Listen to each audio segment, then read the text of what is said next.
had a dream that one day we'd live in peace and harmony. I had a dream that the wars would stop and love start again. If I could imagine what Martin Luther King would think, seeing children play with children, oh, what a world that could be. And that is the world that I'm aiming to help create. How are you doing today, Harker Heights? Thank you for having me.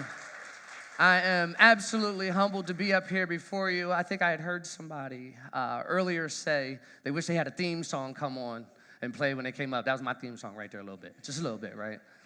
So a little bit about me, and it's going to connect to what I'm going to talk about, is I was fortunate enough, I was going through a lot in life, and I was blessed to find my purpose through a pedal bike. Not even kidding you. Grown man, love riding bikes every day, all day. That's what I do, right?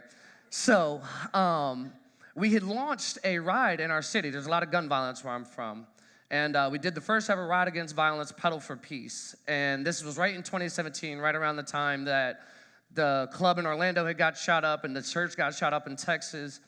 And we did that Ride Against Violence. The next thing we seen was Burundi, Africa post a post, Le Tour de Burundi, hashtag Pedal for Peace, which was our hashtag. So we were kind of like honored at the same time, like, hey, you kind of jacked our stuff, what's going on? They're like, the president's requested that you would come over here for our first national ride. I'm like, yeah, all right, you know what I mean, you got set me up. I got back to Pennsylvania. I was in Florida. I got back to Pennsylvania. That was Saturday. Monday, the embassy called me. I'm like, how'd y'all even get my number? You know what I mean? They're like, the Security Council sent an invitation for you to go to Burundi. I went to Burundi. I got back home. My dad told me, he's like, son, I think you're crazy for going to Africa with people you met off of Facebook, but you went with the president and them, so that was amazing. And during that experience, I got to ride 7 miles with a president, right? He's waving to people as we're riding down the street. I was literally holding on to my bike for dear life as a helicopter is flying over top of us and is shaking me around, right? So I get back to the States, and a friend of mine's like, man, why don't you launch a program? I'm like, man, I don't want to launch a program. Like, I'm just trying to help violence in our city, give these youth something to do. So we launched that program, and to date, the most major, towering, colossal, electrifying, monumental, groundbreaking, major impact has been helping pull youth out of the streets through a bike. I call it gateway, right? Like people hear about gateway drugs. Well, bikes are my gateway. We bring them in. And then we help teach them additional life skills to the point where I've had youth that have traveled to more cities than their parents have been in. I've had parents call me crying tears of joy because their kids are coming off of juvenile probation. And most of the guys that I deal with are ages 13 through 18. So this is really that at-risk age group. And I'm only saying all this to say that it was nothing but good energy that opened that door and brought me to my purpose. A lot of us, maybe even myself sometimes, want to think that we're super smart, right? That we had the best ideals ever. But that wasn't the case here. It was good energy that put me with a president. It was good energy that after that took me to United Nations, where they shipped me to 3 different continents and 11 different countries. It was that brought me back to the States, where we now have a bike shop for these youth. We have a warehouse for this youth. I just got elected. I'm one of the first African-American presidents of a USA-sanctioned BMX racetrack. I played football and ran track in high school. You know what I mean? So the purpose and the point of this conversation is being a good energy ambassador. You know, we're living in a world right now where between COVID and monkeypox and negative media, it just seems like we're overwhelmed with so much negativity all the time. But what about just being some good energy? So something that I had developed for myself was called I3, right? I like to snowboard. I was on top of this mountain, and I was like, man, this is one of my heavens on earth. And what I3 is it says, I will overcome, I will conquer, and I will achieve the lifestyle that I want to manifest forth for myself. Before all the bike stuff happened, right, I was working at a small investment firm. And I was so stressed out. I was about 240 pounds. You know, I'm feeling a little bit better today, but I was about 240 pounds. And I had actually developed alopecia. So I was going to a dermatologist literally bi-weekly, getting steroid shots in my head to help re-stimulate the growth. Well, you see how I felt about that. I just shaved it off. Shaved it off. I'm like, I'm over it, right? So my point in saying that is overcoming, which brings us to our first point. I will overcome, right? And the point in doing that, what helped me so much was understanding that I'm better today than I was yesterday, and I'll be better tomorrow than I am today. My past does not dictate my future. So many of us are caught up in a past. We're caught up in mistakes that might have been years ago. It might have been yesterday. It might have been an hour ago. But how can we get out of the past so that we can get intentional about our future? And to me, something significant in doing that is developing the energy and the intention of gratitude. We hear about it all the time. We listen to motivational speeches. A lot of us are at TEDx right now. But how many of us wake up in the morning and say 3 to 5 things that we're grateful for? Before we go to sleep, say 3 to 5 things that we're grateful for. Something so minute, but something that's incredible when it comes to changing the dynamic of your self-talk in here. Being intentional about the energy that we emit out to the rest of the world. If I come over to your table and I talk to y'all, even if I'm having a bad day, you're not going to really be able to tell it unless you really know me. Why? Because I don't want to give you that energy. I want you to be better today than you were yesterday, and I want you to be better after this moment that you talk to me. So we have to be careful about controlling our energy. We have to be intentional about being grateful for what we have. I wake up in the morning, I'm grateful that I woke up in my right mind, I'm healthy, I'm hitting the floor, I'm moving. You ain't got to say another thing to me. Being intentional about that. But if there's good, there's bad, right? So we also have to watch what I call the negative Nancys. And we're all familiar with these people, right? Every time you talk to them, there's something bad happening. Something's going wrong. It's always a problem. And then what happens next? It's never their fault, right? It ain't never their fault. They make no bad decisions. Everything's always happening to them. So we have to protect ourselves against that. The way I grew up, they said, rebuke that thing. You know, keep that away from you, right? Right? Keep that away from you. Be intentional about controlling your energy and thinking about that energy that you're emitting and putting out to the rest of the world. You'll be shocked at how that affects you internally, right? The next thing that we're moving on to is I will conquer. This right here, when you're ready to conquer, we've already overcome, right? We know that we're better today than we were yesterday. Now we're ready to conquer our emotions, our energy. We want to feel good, right? One of the biggest things to me that a lot of people don't want to deal with nowadays is the process.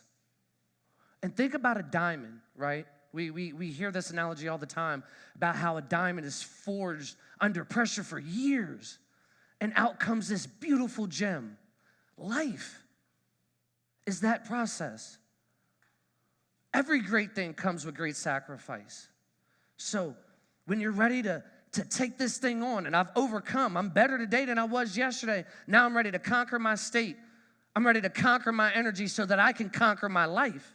Now when a problem happens to you, you're not saying, oh, why is it happening to me? Oh, what's going on? Now you're thinking about solutions and an outcome. Now instead of life happening to you, you're now happening to life. You're now in the driver's seat. This is from conquering our state, conquering our energy, being intentional about the way we feel, stopping that negative self-talk. And the conquering portion, this is where we sustain our good energy momentum because it's hard. How many of y'all know people, by a show of hands, how many of y'all know people that are going through a lot in life and ain't doing nothing? Not doing anything. That's about 80% of the room. So in knowing that, we're about to embark on this process. We're grateful. We're going through this process, and in that process, we build patience. Because now we're going after something that we want, right? Life's not happening to us, we're happening to life. So now we understand that we're about to go in a process. But the difference is now that we've intentionally started the process. Why? So that we can get to step 3. I will overcome, right? I will conquer. Now I'm ready to achieve. This is where the magic happens. Because you wake up in the morning, you get yourself together, right? You're grateful. The next thing you do, you're conquering yourself, keeping the negative energy away from you. You're getting intentional about where you're headed. Now you're ready to achieve. Now you're ready to do something amazing in your life. Now you're ready to go to the next level. Why? Because you chose to. You initiated that, right? We're talking about being intentional about things. See, when it comes to achieving, a lot of people nowadays look at achievements in a monetary way, in a financial way. And to me, achieving isn't about finances, because this is internal. I'm not talking about physically. We all know if we go to the gym, we lift some weights, we drink a bunch of water, do some cardio, we can lose some weight. But a lot of us aren't good at intentionally bettering ourselves from the inside out. You know what I mean? You can go on Instagram nowadays and watch 1 million videos of how to sculpt your body. But how many people are being intentional about sculpting your spirit, sculpting your energy, understanding where you're at here mentally, right?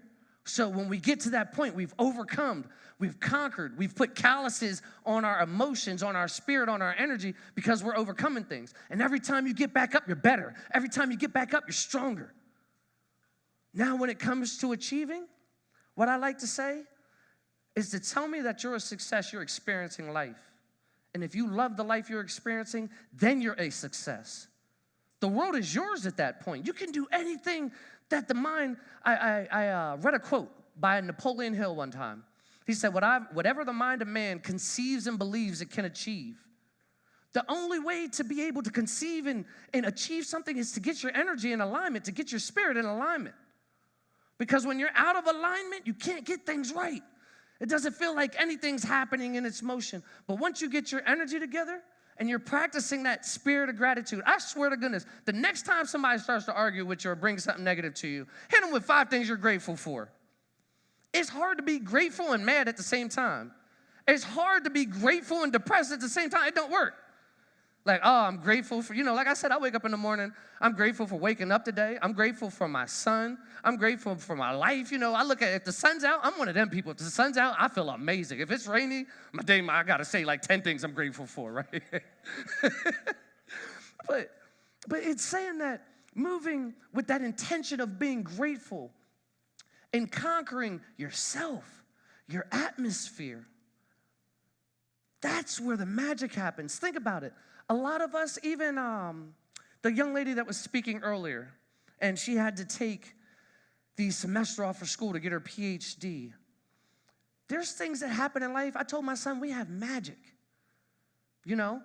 This isn't theology, but the way I grew up, it was the slither of a mustard seed. It does not take a lot.